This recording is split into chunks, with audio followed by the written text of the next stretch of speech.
Hi there, this is Meg from AIM Fitness Online. So great to see you today. So in today's video, I'm going to be talking about why it's so difficult to put you first as a caregiver when you are caring for other people, or maybe you've been caring for other people your entire life, and now you're realizing that your health is not as you wish.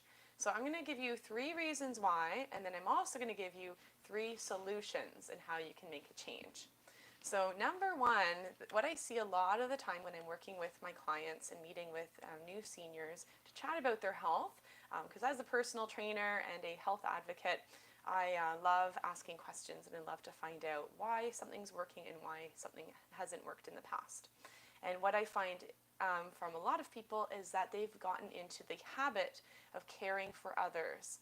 And I'm not saying that this is wrong at all, but sometimes they also get into the habit of not caring for themselves, but putting their own health to the side. So, just picture you're a woman now in your 70s, and maybe you've been raising a family, maybe you've been caring for a partner or a spouse, maybe you've just had, a busy life and you've been always thinking about other people. And all of a sudden, your health is a lot worse than it used to be. Maybe you've come down with a disease, or you have a health concern, something that's just not going away, and you realize now is the time to take care of yourself. And it can be really hard to focus on yourself because you've got into that habit of caring for others and putting others before you your entire life. So it's a big transition, a huge transition to switch over. Another reason that may be difficult is because of societal pressure. So depending where you live in the world, you may find that there's a lot of pressure from your peers and from other people around you, but also just from watching movies and TV and hearing news reports. And you may not realize that that does have an impact on your health and how you view your health as well. Oftentimes it's glorified to take care of other people and to, care for others, but it can be seen as selfish to take care of our own health. But I do not believe that. I think it is so important that we take care of our own health so that we can have the resources and that energy to help other people. And then the third reason you may be feeling that it's difficult to put your own self first is because we feel good when we help others.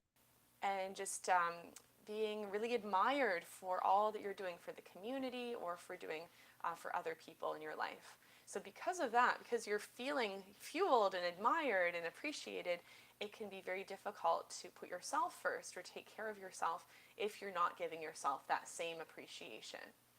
So what can we do about this? What can we do if you're finding that you're feeling guilty, you're feeling, a little overwhelmed? Where do I start? I don't know how to help myself. What do I do? So number one is you want to assess your own health. So it's good to step back, maybe do what is holding you back from living this amazing life that you wish you could live. Another question I like to ask all of my new clients that I work with is, if you could snap your fingers, what is the improvement and the change to your health that you want to experience? So perhaps that change would be, you wish you could have more energy so you could get out for a walk every day because you spend a lot of time inside your house. Maybe for someone else, you're feeling, like you've got 20 years and it's just not gotten better, and you're really concerned that if you continue the same way, that your life is it's not going to become any easier. So it's good to do a real life assessment and really figure out, what am I feeling now and how do I want to feel? So I want to have more energy so I can spend time with my grandchildren, or I want to start traveling again, or I would love to have energy to meet up with friends or to do golfing again or even gardening. So whatever those things are, it's good to get clear on what you want so you know where you're moving towards. And then number two, discovering the joy of what you used to enjoy, or getting to know new things that you can enjoy. So perhaps when you were younger, you were into golfing, and since the kids and since all other responsibilities, you just haven't been back to the golf course. Or maybe for someone else, you had this artistic hobby, this artistic outlet that you used to love doing, and you really haven't picked up that paintbrush or that toolbox in a long time. So sometimes it can feel intimidating because you may feel, but I'm here to remind you that it's not too late, and it's not too late even to try something new. And then thirdly, what you can do if you're feeling, how do I rediscover who I am? How do I, learn how to put my health first? The last thing I'll share with you is that it's important to embrace both feelings. So you may have a lot of guilt that comes up, and you may also have a lot of happiness come up. So just knowing that both emotions are fine, there's no bad emotions, it's okay to feel guilt, but what we want to remind ourselves is that we don't, maybe you really, really bad, and maybe they've moved to a retirement residence, or they have someone else who's stepped in for care, or maybe they're no longer with you. Now, it's really normal to feel guilty, to feel like you shouldn't be moving on, that you shouldn't be investing in your health, that you shouldn't be exercising, but in a sense you should be holding back and maybe spend more time grieving, or you may just feel a little bit stuck. So you may feel those emotions. And on the other hand, you may feel the emotions of, freedom in a sense, that you have more time. You have, maybe a bit of excitement into rediscovering some of these past hobbies, or maybe you're wanting to start something new. And that can be often a contrast. So feeling the guilt, but also feeling the excitement. So just know that both of those emotions are okay, and it's okay to feel both of those things. So I encourage you to make that decision that you want to improve your health. Really know that you have invested so much into so many people, and because of that, it is now time to invest in you. It's time to invest in your health, and it's not too late to do it, even if you've been holding back, even if it's been a long time. So if you are wondering, okay, Meg, what are the next steps? I do want to invest in my health, but what can I do?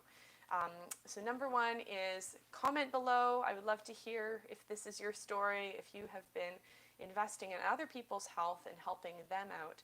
I'd love to know, because you're not alone. I was meeting with 3 people this past week, and this was their story, so that's why I knew I had to share this.